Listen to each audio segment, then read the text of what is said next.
Hello everyone, in this video we will learn about myopia. तो सबसे पहले देखते हैं कि myopia क्या है. It is a type of refractive error in which parallel ray of light coming from infinity are focused in front of retina when accommodation is at rest. Accommodation क्या है उसके बारे में मैंने एक अलग से वीडियो बनाया हुआ है.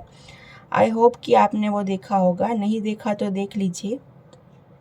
इसमें क्या होता है कि लाइट के जो रे आ रहे हैं वो नॉर्मल विजन के लिए रेटिना पे फोकस होने चाहिए, बट इसमें क्या होगा कि रेटिना से आगे फोकस हो जाएंगे लाइट के जो रे है. इसकी वजह से हमें ब्लड इमेज दिखेगी, ब्लड विजन होगा हमारा, नॉर्मल इमेज हमें नहीं दिखेगी.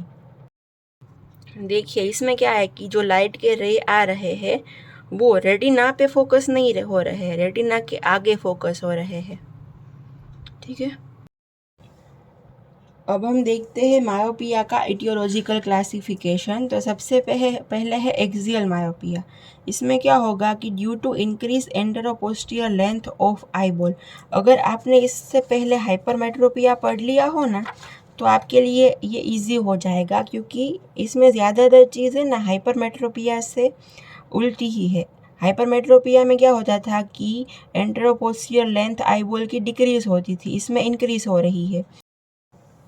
कर्वेचरल मायोपिया में क्या होगा, it occurs due to increase curvature of cornea. Cornea की कर्वेचर इंक्रीज हो जाएगी.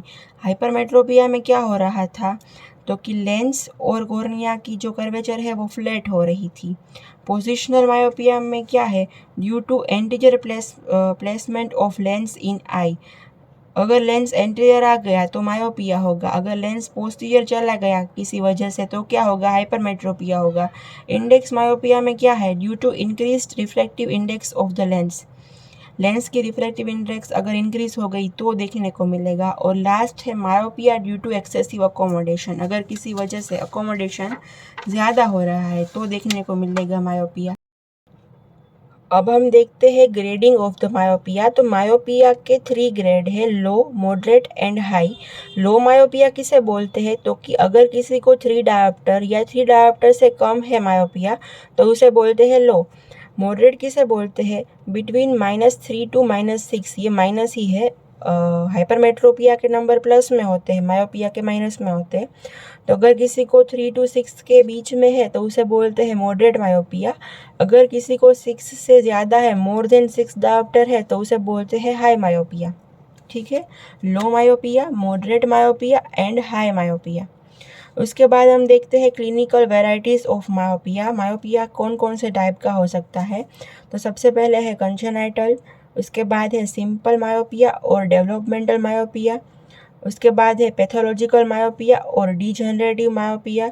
उसके बाद है एक्वायर्ड मायोपिया और सेकेंडरी मायोपिया. ये एक्वायर्ड और सेकेंडरी मायोपिया बहुत सी कंडीशन में देखने को मिल सकता है, जैसे कि post traumatic, post keratitic, space myopia, drug induced myopia, night myopia, consecutive myopia. Secondary myopia बहुत सी कंडीशन में हो सकता है. तो इस मायोपिया के बारे में हम डिटेल में अब देखते हैं. तो सबसे पहले हम देखेंगे कंजेनाइटल मायोपिया. कंजेनाइटल मायोपिया नाम से ही पता चल रहा है कि बर्थ से ही प्रेजेंट होगा. प्रेजेंट सिंस बर्थ, बर्थ से प्रेजेंट होगा, बट बर्थ के टाइम तो हमें पता नहीं चलेगा ना कि इस बच्चे को मायोपिया है. डायग्नोस कब होगा, 2 to 3 ईयर पे. एनाइसोमेट्रोपिया इज यूजुअली प्रेजेंट. इसका मतलब क्या है कि when the total refraction of 2 I is unequal. मतलब कि एक आँख में मायोपिया देखने को मिलेगा एंड दूसरी आँख नॉर्मल होगी.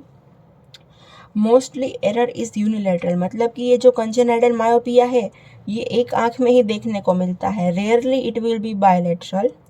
एंड ये जो कंजेनाइटल मायोपिया होता है ना वो बहुत हाई डिग्री का होता है. High degree of error generally 8 to 10 dioptre and which remains constant. हमारे जो आई के नंबर होते हैं ना, अगर आपको चश्मा होगा तो पता होगा वो चेंज होते रहते हैं, बट ये जनरली कांस्टेंट रहेंगे, चेंज नहीं होंगे.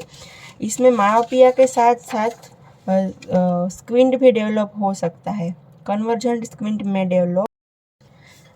एंड इसमें क्या होगा कि मायोपिया के साथ साथ में दूसरी कंजेनाइटल एनोमलीज भी प्रेजेंट होगी. अदर कंजेनाइटल एनोमलीज में ऑल्सो प्रेजेंट, जैसे कि cataract, microphthalmos, megalocornea and congenital separation of the retina. ऐसी कुछ कंडीशन है जो कंजेनिटल मायोपिया के साथ साथ में हो सकती है उस चाइल्ड को। और हमें क्या करना चाहिए तो कि अर्ली करेक्शन, मतलब कि जल्दी से डायग्नोस करके, ऐसे बच्चों का डायग्नोस जितनी जल्दी हो ना उतनी ट्रीटमेंट उसको ज़्यादा जल्दी मिलेगी एंड आउटकम बेटर होगा। ठीक है। कंजेनिटल मायोपिया के बाद हम देखेंगे सिंपल मायोपिया। ये कॉमनेस्ट है। 4 जो हमने टाइप देखे थे उसमें कॉमनली ये सिंपल मायोपिया देखने को मिलता है ड्यू टू फिजियोलॉजिकल एरर की वजह से है, not associated with any eye disease. Generally myopia ही देखने को मिलता है, आई के कोई दूसरे डिसीज नहीं होते। कंजेनिटल में हमने देखा था ना कि साथ साथ में वो जो 4-5 कंडीशन थी वो हो सकती है, इसमें ऐसा कुछ नहीं होता। Generally seen in school going age, school going age में देखने को मिलता है बिटवीन 8 ईयर्स टू 12 ईयर्स, इसलिए इसे स्कूल मायोपिया भी बोलते हैं। सिंपल मायोपिया को स्कूल मायोपिया भी बोलते हैं। ठीक है। अब हम देखेंगे इसकी इटियोलॉजी में सबसे पहले है एक्सियल टाइप में क्या होगा कि आईबॉल की जो लेंथ है ना उसमें वेरिएशन देखने को मिलेगा। Physiological variation in length of the eyeball की लेंथ में वेरिएशन देखने को मिलेगा। कर्वेचरल, हमने जनरली मेन जो कॉमन इटियोलॉजी देखी थी ना उस टाइप का ही है ये। कर्वेचरल में क्या होगा, कर्वेचर से रिलेटेड होगा, आईबॉल का डेवलपमेंट नहीं हुआ होगा इसलिए कॉर्निया की कर्वेचर में प्रॉब्लम होगा। रोल ऑफ डाइट, ये भी रिस्पॉन्सिबल हो सकता है स्कूल गोइंग चाइल्ड अगर अच्छे से कुछ न्यूट्रिएंट लेता ना हो तो। रोल ऑफ जेनेटिक, इसमें क्या है कि अगर किसी चाइल्ड के पेरेंट्स यानी कि उसके मदर और फादर दोनों मायोपिक है तो 20% चांसेस है कि उस चाइल्ड को भी मायोपिया हो। अगर उसके मदर या फादर दोनों में से कोई एक ही मायोपिक है तो 10% चांसेस है कि उस चाइल्ड को मायोपिया हो। एंड अगर उसके मदर और फादर दोनों में से कोई भी मायोपिक ना हो, दोनों ही नॉर्मल हो, तो 5% चांसेस है कि उसको मायोपिया हो। इसलिए जेनेटिक भी इम्पोर्टेंट रोल प्ले करता है मायोपिया होने के लिए।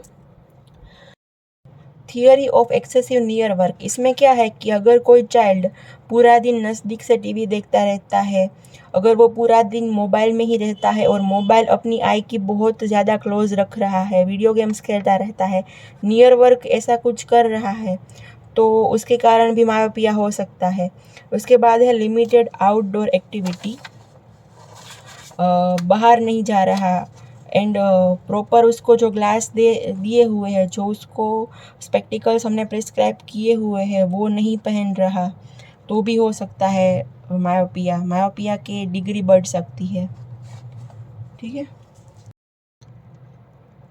मायोपिया को ना शॉर्ट साइटेडनेस भी बोलते हैं क्योंकि इसमें क्या होता है कि हमें दूर का नहीं दिखता, नज़दीक का तो सब कुछ अच्छे से क्लियरली दिखता है। अब हम देखते हैं मायोपिया के सिम्टम्स, क्लिनिकल फीचर्स में सिम्टम्स में क्या है कि पुअर विजन फॉर डिस्टेंस, दूर का उसको नहीं दिख रहा होगा अच्छे से। उसके बाद है एस्थेनोपिक सिम्टम्स में क्या है, एस्थेनोपिक सिम्टम्स में होगा tiredness of the eye, frontal और frontotemporal headache, watering from the eyes and mild photophobia. उसके बाद है हाफ स्टर्निंग ऑफ आइज।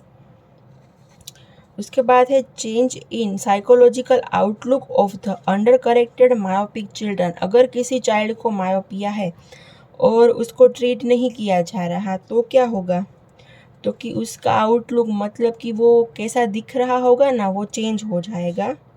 मतलब क्या कि वो चाइल्ड इंट्रोवर्ट हो जाएगा, उसको अच्छे से दिख नहीं रहा ना तो उसको तो समझ में नहीं आएगा ना कि ये एक कंडीशन है, डिसीज़ तो नहीं बट आई की एक कंडीशन है, ठीक हो सकती है। उसको दिख नहीं रहा ना तो वो बाहर जाना ही बंद कर देगा, इंट्रोवर्ट हो जाएगा। ठीक है।